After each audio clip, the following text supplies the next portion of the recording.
La terreur en Birmanie, depuis le coup d'État militaire, la répression a provoqué la mort de plus de 500 personnes. Des groupes ethniques armés ont rejoint le mouvement de lutte contre la junte. Le Conseil de sécurité de l'ONU dénonce fermement le recours à la violence contre des manifestants pacifiques. Les militants pro-démocratie birmans ont organisé des veillées aux chandelles hier soir pour protester contre la censure des réseaux sociaux par les militaires. La correspondance de Carole Izou, correspondante pour RFI à Bangkok.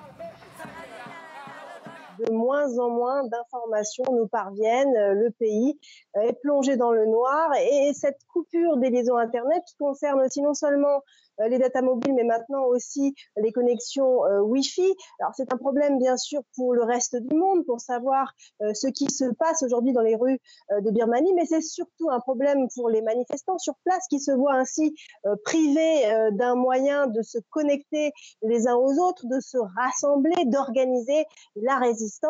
Et donc, beaucoup de Birmans aujourd'hui appellent les opérateurs mobiles, mais aussi toutes les entités qui sont en mesure de fournir des liaisons, et notamment des liaisons satellites, eh bien, à aider ce mouvement de résistance birmane où les liaisons, les télécommunications, disent-ils, sont au moins aussi importantes, plus importantes même que les armes.